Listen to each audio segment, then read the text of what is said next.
श्री हनुमान जी के संदर्भ का वह प्रसंग जो आपके समक्ष कई दिनों से चल रहा है। हनुमान जी लंका से लौट करके आए हैं और वहां से आने के बाद प्रभु ने उनको हृदय से लगा लिया, उनकी सराहना किया, पर कुछ प्रश्न भी उन्होंने हनुमान जी से किया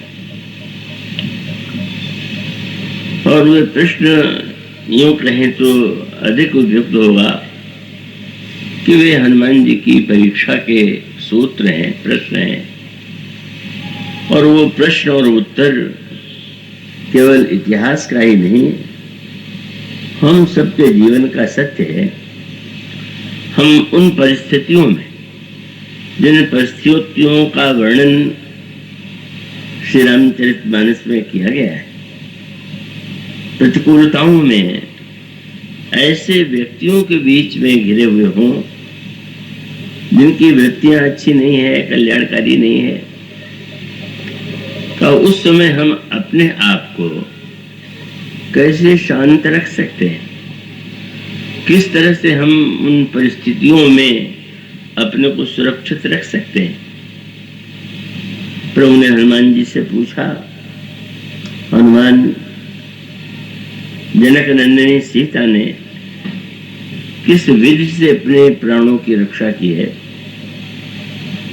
और तब प्रभु के प्रश्न के उत्तर में हनुमान जी ने प्रश्न किया, प्रभु,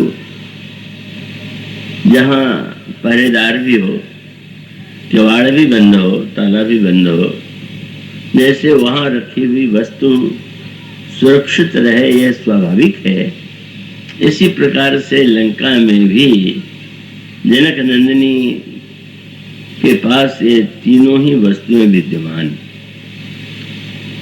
किवाड़ है, ताला बंद है और उसके साथ साथ पहरेदार। तो ये तो बड़ा विस्तृत प्रसंग है। कल आपके सामने ध्यान की चर्चा चल रही थी। ध्यान का अर्थ क्या है, ध्यान का उद्देश्य क्या है, और जब आप उस पर गहराई से विचार करेंगे तो कल कथा के अंत में जो पंक्ति कही गई थी, भक्ति की व्याख्या करते हुए गोस्वामी जी विनय पत्रिका में कहते हैं कि प्रत्येक व्यक्ति को जीवन में केवल सुख ही नहीं, शांति भी चाहिए। और दिन भर हम सब लोगों के जो प्रयत्न होते हैं, पुरुषार्थ का उद्देश्य सुख पाना होता है, और सुख के संबंध में जो हमारी धारणाएं होती हैं कि अगर ये वस्तुएं हमारे पास होंगी तो हम सुखी हो जाएंगे, हमें ऐसा सम्मान, इतना धन, ऐसा पद प्राप्त होगा, हम सुखी होंगे। और इसी प्रयत्न में व्यक्ति लगा रहता है, लेकिन उसके बाद क्या होता है, एक ऐसी स्थिति आती है कि जब वह बाहर से निकल करके भीतर जाता है। अब वो अपने भवन में गया और भवन में भी वो उस भवन के भी एक कक्ष में, एक कमरे में गया, और उस कमरे में अगर वह पत्नी के साथ स्नेह और प्रेम की बात करे तो स्वाभाविक, लेकिन उसकी भी एक सीमा होती है। अंततो गत्वा प्रेमालाप करते हुए भी आपको उससे भी अलग होना पड़ता है। पत्नी से जो प्रिय वार्तालाप हो रहा था उसे स्थगित करना पड़ता है। क्यों? उसका अभिप्राय है कि जीवन में सुख के प्राप्ति का प्रयत्न करते हुए आप थक गए हैं और आपको शांति की आवश्यकता है, और शांति के लिए आवश्यक है कि व्यक्ति अकेला हो। सही अर्थों में इसे आप लेंगे समाज के साथ भी रहना व्यक्ति की आवश्यकता है और अकेले में रहना भी व्यक्ति की परम आवश्यकता है। और इसलिए एक सज्जन ने मुझसे पूछा कि नींद बहुत आ रही हो तो क्या करें और नींद ना आ रही हो तो क्या करें। तो मैंने कहा नींद आ रही हो तो अखबार पढ़ लिया करिए। जहां दुनिया की दुर्घटनाएं पढ़ेंगे आपकी नींद भाग जाएगी। समाचार पत्र ये आपको विशेष जगाते हैं और जो स्थान आपके सामने नहीं है, जहां आप हैं नहीं, उस देश में, उस प्रांत में, विश्व में कहाँ क्या हो रहा है और होने में भी जो बुरे से बुरे कार्य उन्हीं का विस्तार होगा। तो इसका अभिप्राय है कि अखबार तो आपको जगाता है। अखबार वाले बुरा नहीं मान जाएंगे कि हमारी निंदा कर रहे हैं, पर उनका काम तो यही है। पर उस काम का उद्देश्य वो भी आवश्यक है। अगर आप व्यवहार में रहेंगे, विश्व में रहेंगे, तो आपको बाहर तो देखना पड़ेगा, सोचना पड़ेगा, व्यवहार करना पड़ेगा। तो भाई जगाने का उपाय है समाचार पत्र पढ़ना।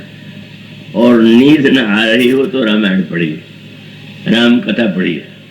लगता है बहुत से लोगों को तो कथा में शायद इसीलिए नींद आ जाती है क्योंकि वो शायद ऐसा अनुभव करते हैं कि यहाँ पर वो ऐसी स्थिति है कि जहाँ हम आराम की नींद ले सकते हैं। कृपया सब नींद न लेने लगिएगा।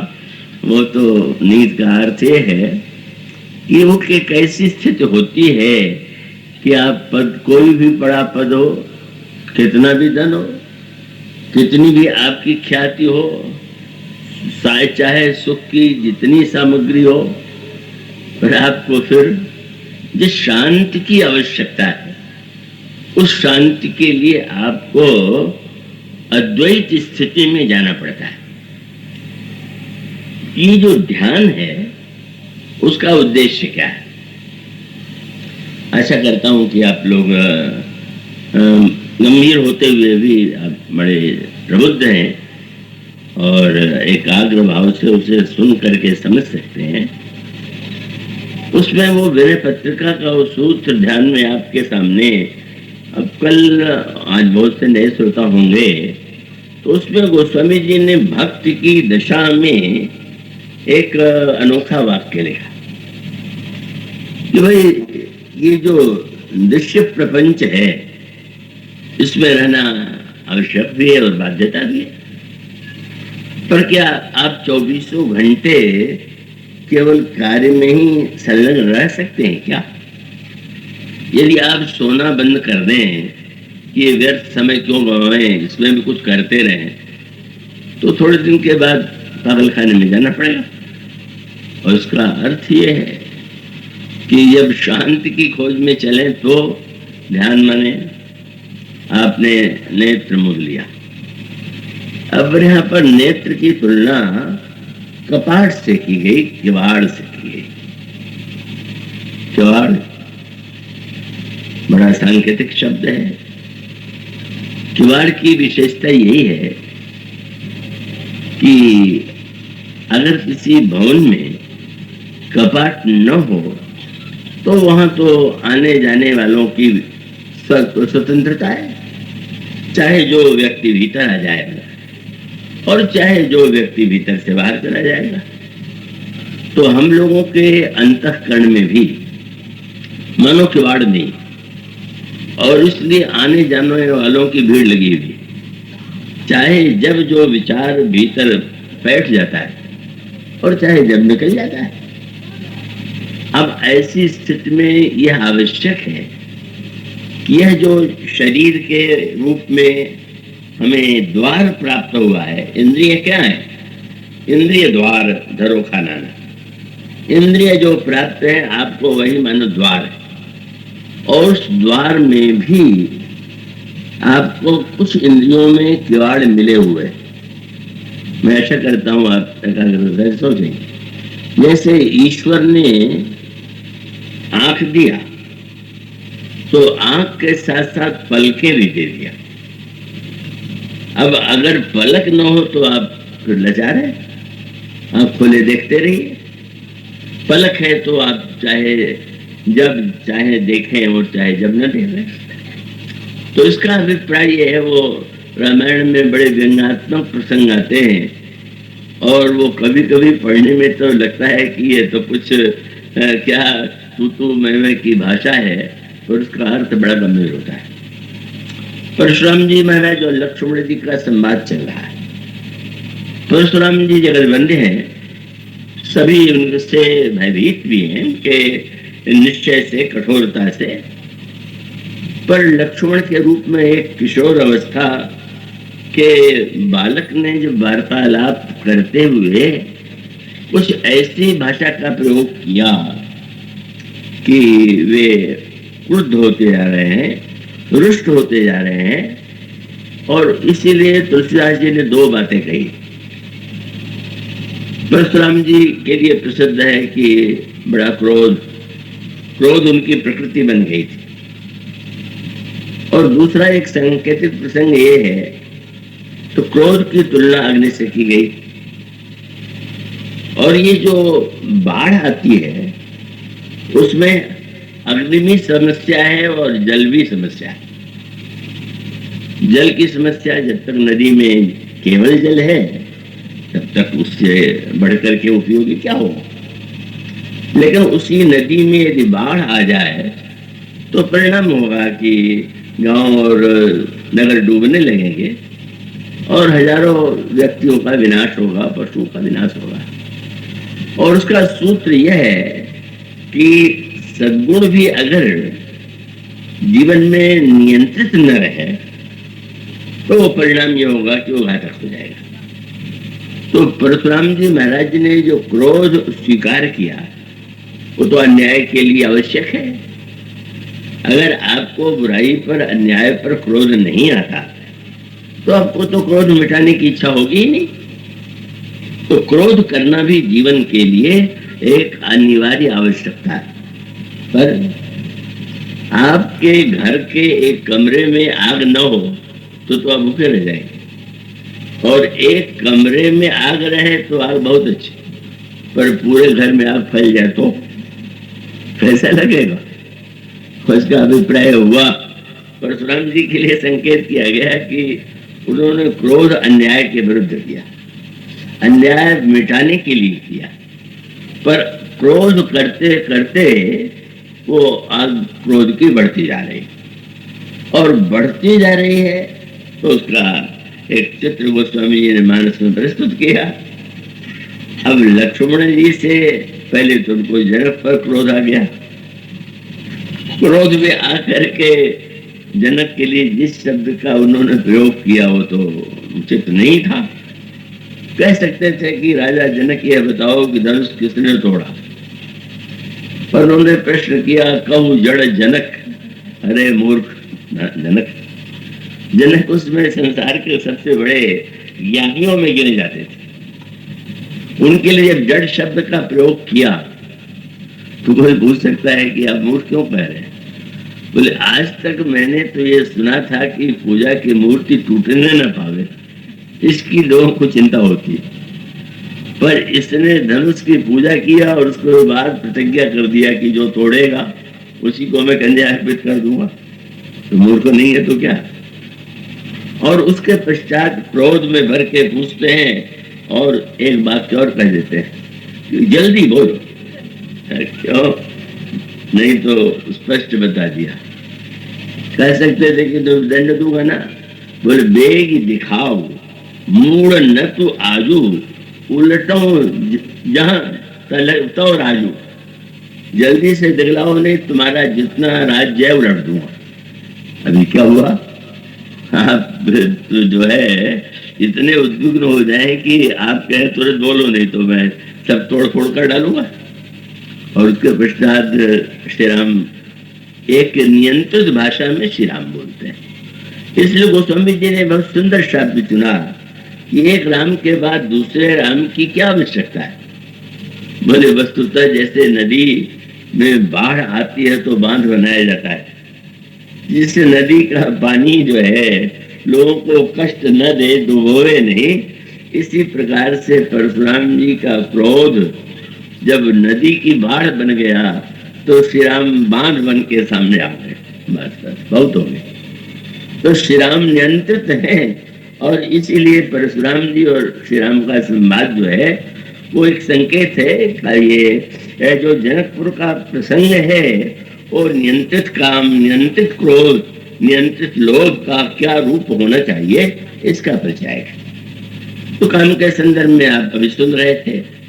अब ये क्रोध का जो संदर्भ है उसमें गोस्वामी जी ने कहा कि भगवान श्री राम की बात सुन करके वो समझ नहीं पाए कि कह क्या रहा है। कह दिया धनुष तोड़ने वाला कोई आपका दास होगा, तो कहीं क्या तो कोई होगा। तो लक्ष्मण जी को लगा कि जरा और बताने की आवश्यकता है, और इनकी भाषा में इन्हें बताया जाए तो शायद जल्दी समझ लेंगे। तो उन्होंने जब ये कहा कि महाराज वो तो लड़कपन में बहुत से धनुष हम लोग तोड़ा करते थे, पता नहीं आप उन समय तो मैंने कभी आपको नहीं देखा, क्या बात हो गई। और प्रश्न कितना सुंदर था कि महाराज अगर धनुष टूटने से दुख होता तो हर धनुष के टूटने पर आप आते, पर नहीं आए। इसका अर्थ है कि दुख धनुष टूटने में नहीं है, ममता में है। अन्य धनुषों से आपका कोई अपना तो मेरापन नहीं जुड़ा था। और व्यंग किया ये कविता जी रामायण में वो लक्ष्मण जी कहते हैं महाराज कोई व्यापार में साझीदार जो हो, एक को घाटा अगर होगा तो साझीदार को भी बुरा लगेगा, किसने घाटा कर दिया। तो लक्ष्मण जी ने पूछा कि ये बताइए कि ये धनुष शंकर जी का, उन्होंने दिया महाराज जनक को, और जनक जी ने प्रतिज्ञा किया कि जो तोड़ेगा उसे कन्या दूंगा। तो महाराज इस सारे प्रसंग में आपकी साझेदारी तो कहीं नहीं दिखाई देती। शब्द यही आता है, रावरी पिनाक में सरीखता कहाँ रही? क्या कोई साझेदार थे क्या? क्या आपके गुरु जी ने कहा था क्या कि देखो टूटने न पावे मेरा धनुष? तो व्यर्थ का क्रोध कर रहे। अब तो इतना क्रोध बढ़ गया, ये छोटा बालक और मुझसे ऐसे बोल रहा, और बिगड़ करके बोले रे नृप बालक कालवश, बोलत तो इन्हें समारी। अब वो लक्ष्मण जी ने जब सुना तो लक्ष्मण जी को हंसी आ गई। अब हंसी आ गई तो और क्रोध, बोले हसत देख रिस नखसिख व्यापी। कितना सुंदर शब्द है, नाखून से लेकर चोटी तक क्रोध आ गया, पूरा घर जैसे आग लग जाए। हसत देख रिस नखसिख व्यापी, और श्री राम की ओर देखकर कहने लगे तुम तो बड़े सज्जन प्रतीत हो रहे हो, पर राम तोर भ्राता बड़ा तो पापी, तुम्हारा भाई बहुत बड़ा पापी। भला सोचो मुझसे ऐसी बात की जाती है, और तुम तो चाहिए लगता है कि तुम सज्जन तो बहुत हो, पर अपने पास वालों को तुम बस में नहीं रख कर पाते हो। तो भगवान श्री राम को सोचना पड़ा। जनक जी भी घबरा गए कि लक्ष्मण जैसे बातचीत कर रहे हैं। अब परशुराम जी तो एक ही उनका नियम कि किसी ने भूल किया तो फर्ज चलेगा, और अकेले व्यक्ति पर नहीं और जितने सबका सिर कटेगा। तो जनकपुर वासी तो थर थर कांपने लगे। थर थर कांपे पुर नर नारी, छोट कुमार खोटबड़ भारी। तो बड़ा भाई कितना सज्जन है, कितना शांत है, सूखा पड़ी है, झगड़ा बोल रहा है। और जनक जी ने भी सोचा कि ये तो बड़ा अनर्थ हो रहा। तो जनक जी सीधे तो लक्ष्मण से बोलने में डर लगने लगा, क्योंकि वो तो बिल्कुल ऐसे हैं, तुरंत उत्तर देते हैं। तो उन्होंने कहा कि जनक जी ने कहा मस्त करो अनुचित भल नहीं, इस बालक को रोकना चाहिए, ये अनुचित भाषा बोल रहा है। अब सभी लोग आलोचना कर रहे हैं। तो भगवान श्री राम ने एक नई शैली का प्रयोग किया। अब क्रोध में आए तो तोड़फोड़ करने लगे, किसी को पीटने लगे, करते हैं, और क्या क्या आप पर डालते हैं। पर भगवान राम की शैली देखिए, क्रोध को उन्होंने थोड़ा बुलाया, पर कहा केवल आंख के कोने में। कितने संतुलित। गोस्वामी जी ने कहा प्रभु ने लक्ष्मण जी से एक बार भी नहीं कहा कि तुम चुप रहो या मत बोलो, ऐसा कैसे बोल रहे हो। वो स्वामी जी कहते हैं, नयन तरेरे राम। श्री राम ने जरा आंखें टेढ़ी करके देख लिया। टेढ़ी करके देखते ही परशुराम जी को आशा थी कि चलो लक्ष्मण की आलोचना तो कर दिया, पर लक्ष्मण जी भी मुस्कुराते हुए दिखाई पड़े। लक्ष्मण जी प्रसन्न क्यों थे? अच्छा, आपने नयन तरेर करके देख लिया तो लोगों को पता चल गया कि आपको क्रोध करना भी आता है, तो कोई चिंता नहीं, आवश्यकता आने पर आप क्रोध भी कर सकते हैं। भगवान राम ने आगे चल करके मन में सोचा कि भाई खत्म सुधारू तो बड़ दोषू। कभी कभी सीधा होना भी बहुत अच्छा नहीं है, पर क्या करें, मैं तो स्वभाव से वैसे ही रहूंगा। अब भगवान राम ने जो नेत्र परशुराम जी का फरसा जिसे नहीं डरा पाया, श्री राम की बाहों ने उसे एकदम शांत कर दिया। यही अस्त्र के द्वारा आप किसको आतंकित करके नियंत्रित करेंगे? आपकी दृष्टि में यह भाव होना चाहिए कि सामने वाला उतने से ही। और श्री राम ने देखा लक्ष्मण जी चुप तो हो गए, पर चुप हो जाने के बाद भी वे वहां रुके नहीं। थोड़ी दूर पर विश्वामित्र जी खड़े थे और गोस्वामी ने लिखा कि गुरु समीप गौने तुरंत परिहरि बानी बाम। टेढ़ी बाणी बोलना बंद करके गुरु जी के पास जाके खड़े हो गए और वहां जाके फिर बोलने लगे। लक्ष्मण जी को श्री राम के स्वभाव का पता है, यहां मैं बोलूंगा तो अनुशासन भंग होगा, पर गुरु जी के पास खड़े होकर के बोलने पर प्रभु तो कभी बोलेंगे नहीं, चलो तो मेरी सीमा से बाहर है। अब अगर कुछ रोकना है तो गुरु जी को रोकना है। तो प्रभु तो इतने अनुशासित हैं कि लक्ष्मण जी वहां से बोलने लगे तो बिल्कुल नहीं बोले, आंख तैदेर करके भी नहीं देखा। अब तो परशुराम जी का क्रोध इतना बड़ा, और किस पर? लक्ष्मण जी पर नहीं, भगवान राम पर। ओह, मैं समझता था कि ये खोटा है तो अच्छा, जब तूने आंख तैरेरी तो मैं समझ गया कि तू डांट रहा, पर अब समझ गया कि शायद तो इशारा कर रहा था कि वहां जाके बोलो ऐसे। अरे तुम दोनों भाई तो बिल्कुल मिले हुए हो। बंधु कही कट सम्मत तोरे, तू छल विनय करस कर जोरे, करु परितोष मोर संग्रामा, नहीं तो छाणु खाओ रामा। मुझसे लड़ो। भगवान श्री राम ने कहा, महाराज कैसे लड़ूंगा? बोले आपके सामने मैं लड़ने की बात नहीं सोच सकता, लेकिन दोनों से क्रोध में है। लेकिन लक्ष्मण जी इतने बुरे लगे कि अब उन्होंने पहले विश्वामित्र से कहा कि क्या तुमने अपने विद्यार्थियों को यही शिक्षा दिया? वो संबंधी भी थे विश्वामित्र और परशुराम जी, और तुम बोल रहे हो, तुम चुपचाप खड़े हो। और तब भी चुप रहे। और उसके बाद वो चारों ओर देख करके कहने लगे, बेग करहु किन आंखें नोटा। कोई है इस सभा में जो इस लड़के को मेरी आंख से दूर कर दे, निकाल दे? बहुत बड़ा सूत्र था, कोई आगे नहीं बढ़ा लक्ष्मण जी को निकालने के लिए। पर लक्ष्मण जी ने विनोद में वह बात कह दी जो हमारे आपके बड़े की काम की। उन्होंने कहा कि महाराज आप यही तो चाहते हैं कि मुझे कोई आपकी आंखों से दूर कर दे, तो आप दूसरों को क्यों बुला रहे हैं? उपाय तो आपके पास है।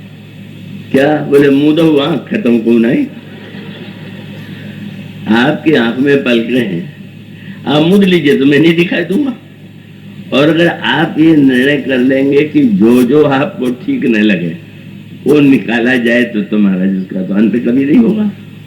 मानो एक कहा तो कहा, व्यंग विनोद में बहुत बड़ा संकेत यह है कि हमें आपको जो शरीर प्राप्त हुआ है उस शरीर का उपयोग करते हुए यहाँ पर जब किवाड़ की बात कही गई तो उस किवाड़ का तात्पर्य है कि हम नियंत्रित हो करके ऐसी स्थिति में हैं कि नहीं कि जब हम अपने आप में चाहे जो विचार, चाहे जिस प्रकार की वृत्ति वो आ जाए। और यह संकेत यह बताने के लिए है, ध्यान करते समय आप क्या करते हैं? आप किवाड़ बंद कर लेते हैं। तो भौतिक किवाड़ बंद कर लेते हैं, वो भी एक उपाय है। उस समय भी इसका अभिप्राय यह है कि अब आप ध्यान करने बैठे और कोई आता रहेगा तो बाधा पड़ेगी। और फिर वो आप जब ध्यान करने के लिए बैठते हैं तो नेत्र मूंद लेते हैं। तो नेत्र मूंद लेने में बहुत बड़ा महत्व है। सबसे दुखी वे लोग होते हैं जो देखना जानते हैं, आंख मूंदना नहीं जानते। और जो व्यक्ति बहुत देखेगा वो बहुत दुखी होगा। देखिए, पर उतना मत देखिए कि वो सामने वाले पर तो प्रभाव पड़े नहीं और आप दुख के उस पर डूब जाए। मानो रामायण में इस संकेत को बार बार अनेक रूपों में, बड़े गंभीर रूपों में बताया गया। उन्होंने कहा जो हमें मिला हुआ है, हाँ, अगर हमें निर्णय कर लें कि हम वही देखेंगे जितना देखना सही है, जो नहीं देखना है और जिसको देख करके अनावश्यक रूप से हमारे जीवन में कैसी विचित्र बात है। मैं श्री हमारे ब्रह्मलीन स्वामी श्री उड़िया बाबा जी महाराज का संस्मरण नहीं भूलता हूँ। वे बताते थे कि वे जब उड़ीसा के रहने वाले युवावस्था में ही साधना के लिए गए तो आसाम में जो कामाक्षा देवी का मंदिर है वहां रह करके देवी की उन्होंने उपासना किया। और वो तो बड़े एकाग्र अंतःकरण के थे। और उस उपासना के अंत में अचानक बाबा को बड़ी अनोखी सिद्धि प्राप्त हो गई। क्या कि जो व्यक्ति आ रहा है क्या करके आ रहा है, सामने वाला क्या सोच रहा है, सब सामने दिखाई देने लगता था। और सोचने लगे तो दो चार को कहा तो चारों ओर फैल गई। महात्मा जी तो बहुत ही ऊंचे त्रिकालज्ञ हैं, सबके मन की बात जान लेते हैं, सब समझ लेते हैं। माला और भेंट की भेंट भीड़ लग गई। अगर बाबा विचारवान न होते तो बड़ा आनंद था। इतने लोग माला पहना रहे हैं, इतने लोग सम्मान दे रहे हैं, तो और क्या चाहिए। और बाबा कहते हैं कि 7 दिन में ही मैं इतना घबरा गया कि मैंने कहा क्या जीवन का अर्थ यही है कि हम ये देखते रहे कि ये क्या करके आ रहा, क्या सोच रहा, क्या करके आ रहा है, इससे मुझे क्या कर रहा है, क्या सोच रहा है मुझे। उसका अभिप्राय हुआ कि उन्होंने देवी से प्रार्थना किया कि आप कृपा करके अपनी ये सिद्धि वापस ले लीजिए। कितनी बड़ी बात है। और उसका अभिप्राय है, आजकल तो लोग सिद्धि चमत्कार का अर्थ ही मानते हैं, पर उन्होंने कहा कि हमको क्या लाभ क्या है। इसलिए जब रामायण में नवदा भक्ति का वर्णन करते हुए कहा गया कि 8 जथा लाभ संतोषा और सपने हूं नहीं देखा ही परदोषा, तो उसका अर्थ है कि आप देखने से जो लाभ हो उसे देखिए, और जो देखने में केवल लाभ न छोड़ करके हानि हो का उसे बिल्कुल नहीं उसका प्रयोग करना चाहिए। तो ये ध्यान का अभिप्राय यह है कि हम बाहर बहुत भटक चुके, बाहर हमें प्रयत्न करना भी है, हम समाज के कार्य में भी संलग्न होंगे, पुरुषार्थ भी करेंगे, लेकिन हमारे जीवन का एक जो लक्ष्य होना चाहिए वह लक्ष्य यह है कि हम कुछ समय के लिए सही। अब आप देखते हैं रात को आपको नींद आवे और नींद में खराब सपने आवे तो भी आपको कष्ट होने लगता है। तो एक सपना तो आपने ही बनाया है, आपने मन को दबाया है और दबाए हुए मन ने नाना प्रकार की कल्पनाएं की और उस कल्पना को आपने स्वप्न मान करके कभी कभी तो देवी की आज्ञा हो गई या कृष्ण की आज्ञा हो गई।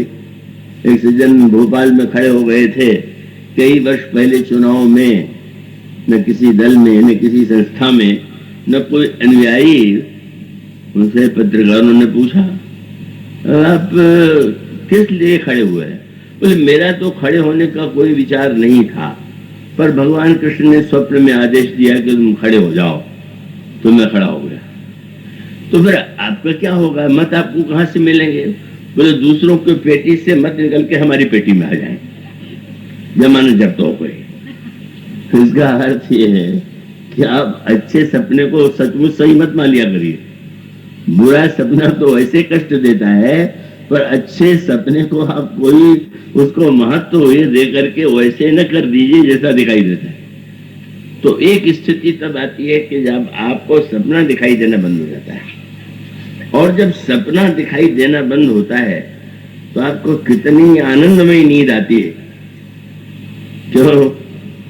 आपकी जाति का उसमें आपको ध्यान आता, क्या आप किस पद में हैं इसका ध्यान उसमें आपको रहता है, क्या कौन कौन से आपके संबंधी हैं, क्या उनकी याद आपको रहती है?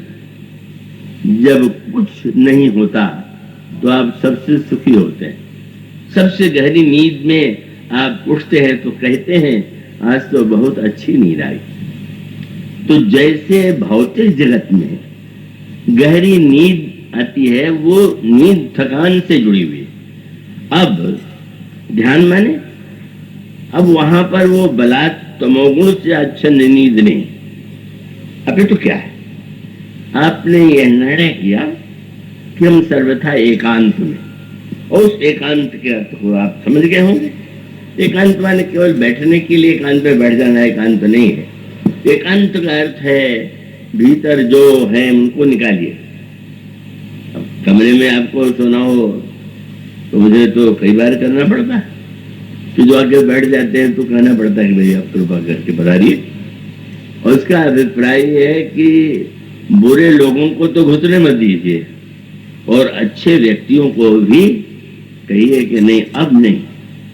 और उसका अभिप्राय ध्यान माने, यह जो आपको किवाड़ मिला हुआ है नेत्र में पलकों के रूप में, ये पलकों का हम उपयोग करें और ये निर्णय करें कि हमें क्या देखना है और क्या नहीं देखना है। और तब हम बहुत सी समस्याओं से हम बच सकते हैं, सुखी हो सकते हैं। तो ध्यान में भी आपको जो नेत्र मुदने की बात कही गई उसका, और जो विनय पत्रिका में तुलसीदास जी ने वाक्य कहा वो बहुत सुंदर है। बाहर कुछ मत रहने दीजिए, बाहर कुछ न रख करके, तो बाहर है तो चिंता है, अरे भाई सो तो रहे हैं पर वो कहीं चोर तो नहीं आ जाएगा, कहीं लाटू तो नहीं आ जाएंगे, क्यों अभी तो घर बाहर फैला हुआ है। बोले बाहर की चिंता लगी हुई है तो क्या नींद आवेगी। इसलिए उपाय क्या है? ध्यान माने सारे संसार को अपने पेट में समेट लीजिए। हमें पेट में समेट लीजिए, इसका अर्थ है अब वो विश्व प्रपंच आपके बाहर कुछ नहीं, और कुछ नहीं है उसके पश्चात वो जो स्थिति आती है, और वो रामायण में उसके दृष्टांत दिए गए, और वो इतने आनंद की स्थिति होती है। आप उस आनंद की कल्पना कीजिए। उसका अभिप्राय कि आपको बाहर भी अनेक घटनाओं में आनंद आता है और अनेक बातों से बड़ी प्रसन्नता होती है, पर ध्यान का एक आनंद ऐसा अनोखा आनंद है। सुखी जी का एक प्रसंग आता है रामचरितमानस में। भगवान श्री राम के आने का समाचार सुना।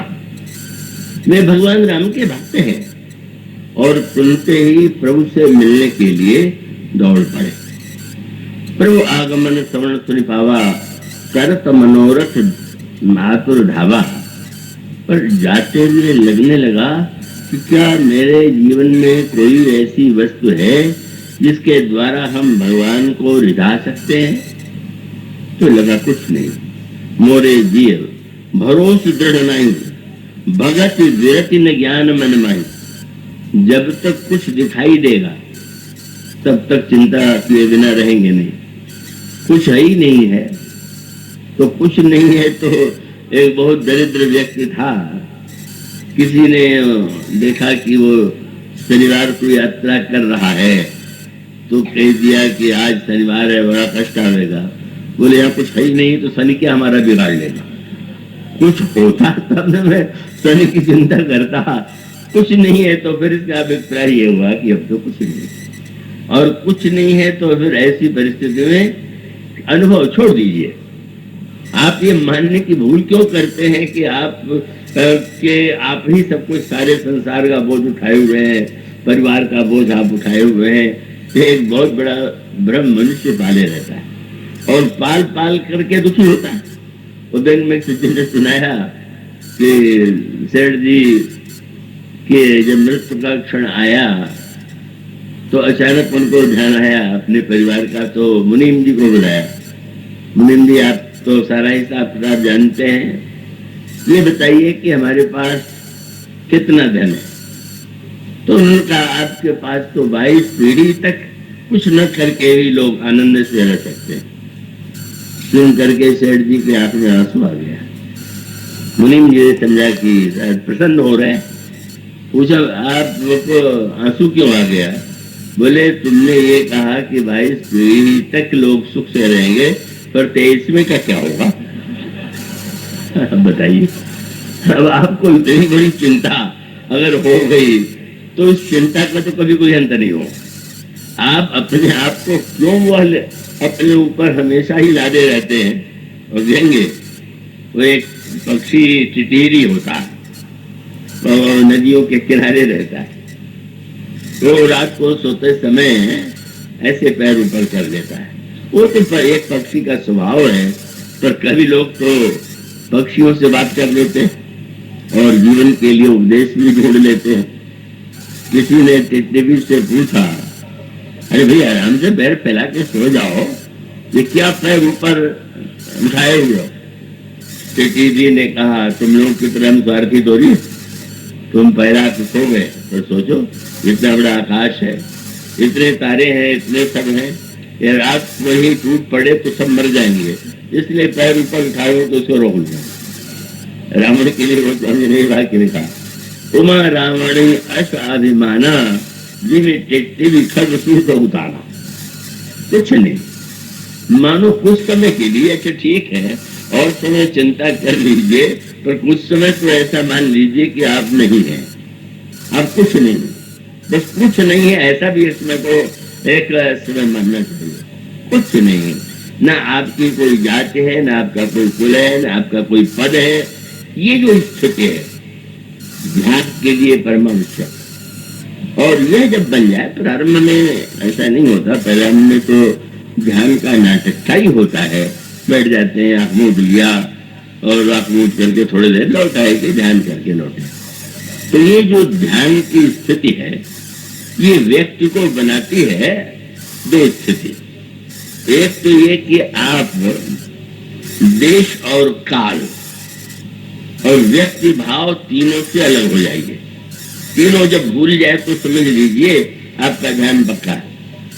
ये याद ना रह जाए कि आप लखनऊ में बैठे हुए हैं, मोती बाग या मोती पार्क में जो नाम इसका हो, उसमें बैठे हुए, अपने घर में मैं बैठा हुआ हूँ, ये सब कुछ देश की स्मृति न रह जाए और काल न रह जाए।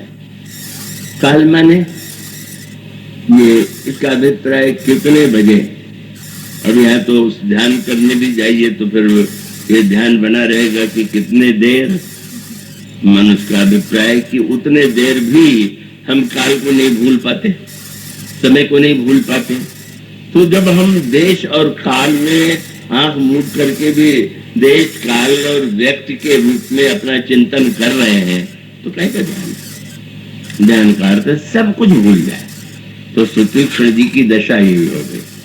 क्या लगा? मेरे पास कुछ नहीं, कुछ है तो चिंता है, और नहीं है तो कोई चिंता नहीं। जैसे अब जा रहे थे श्री राम का स्वागत करने, श्री राम के दर्शन की इच्छा लेकर, लेकिन अब क्या हो गया? तो स्वामी जी कहते हैं कि दिव्य और विदित दिखाई देना बंद हो गया। कौन सी दवा, पूरा पश्चिम उत्तर दक्षिण सब भूल गया, और फिर पंथ नहीं सूझा, मार्ग दिखाई देना बंद हो गया, और उसके बाद वो मैं कौन हूँ यह भी भूल गया, और उसके बाद मैं कहाँ जा रहा था यह भी भूल गया। ये ध्यान में प्रारंभ में त्रिपुटी होती है, ध्यान ध्याता ध्येय, मैं ध्यान कर रहा हूँ, किसका ध्यान कर रहा हूँ, ध्यान करने की कौन विधि है, ये तीन वस्तु ध्यान में भी ध्यान में बनेगी।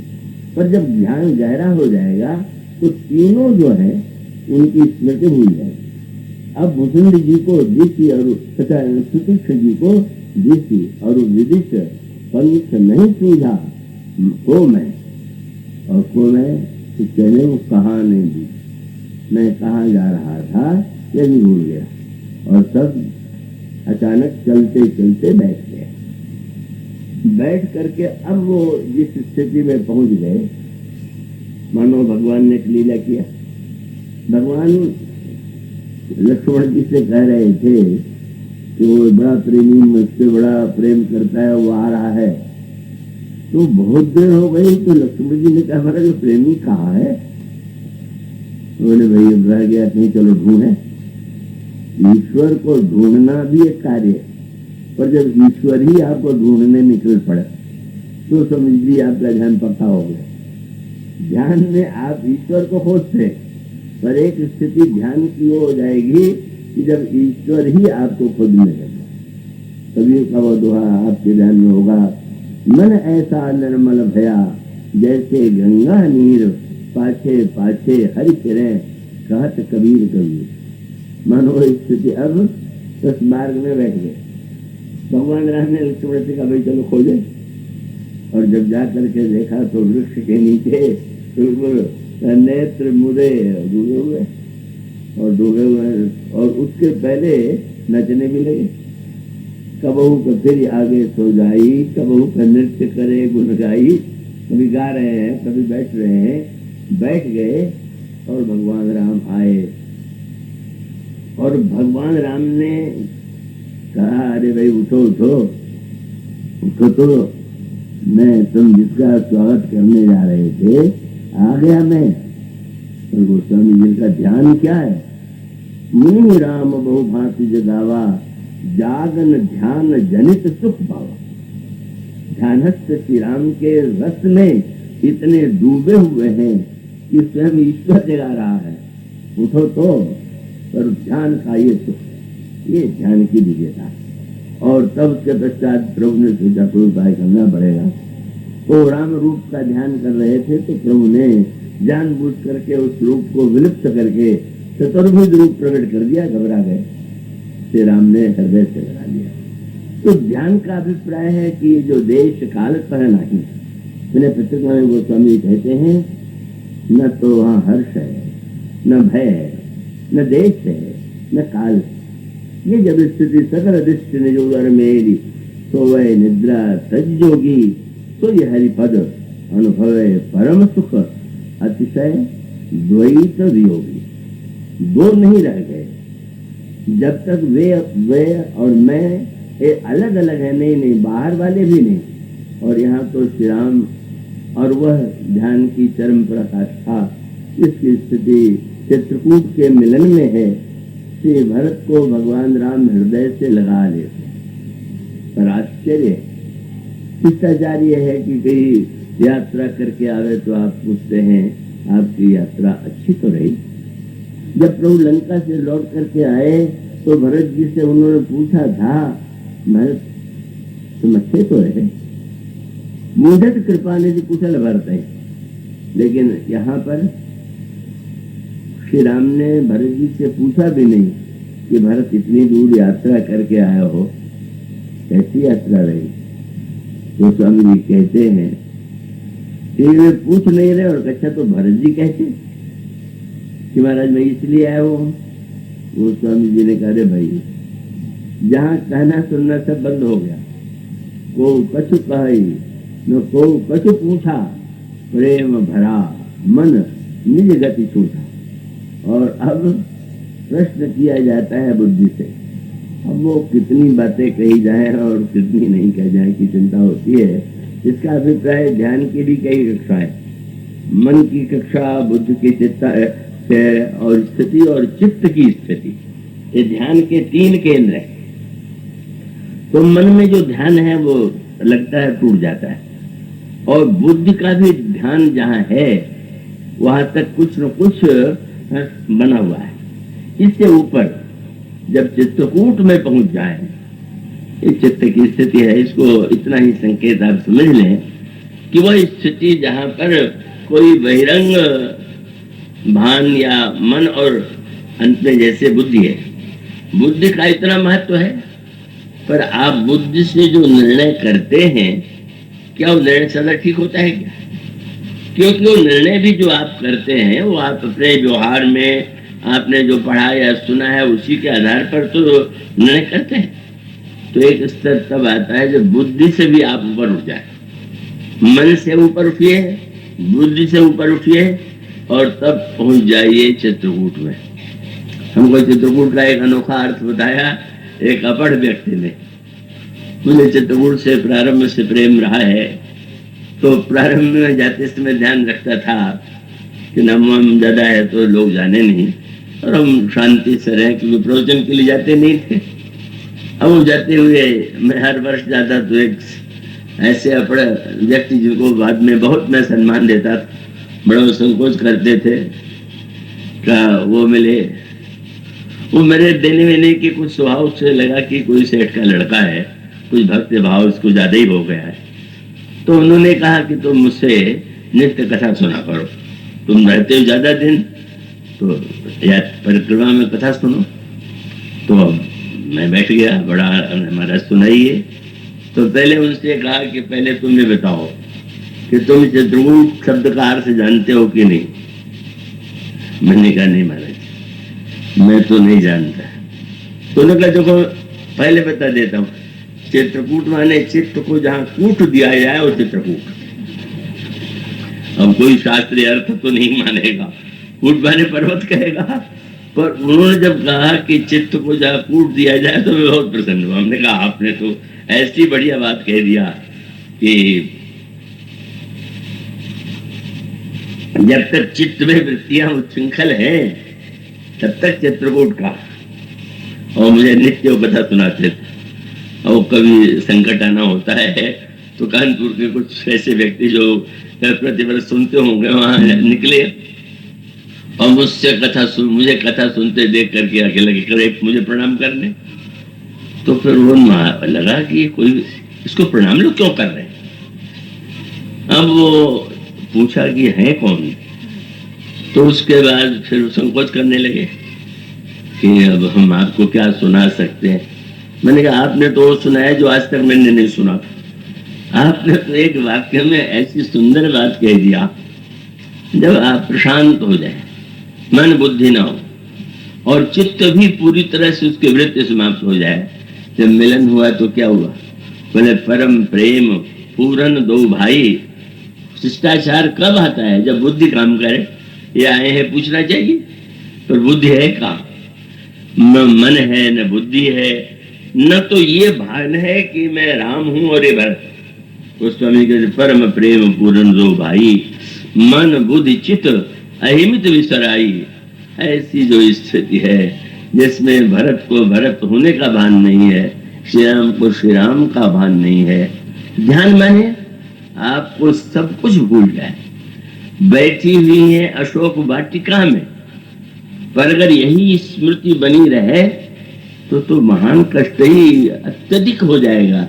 इसलिए बैठा हुआ हो कहीं,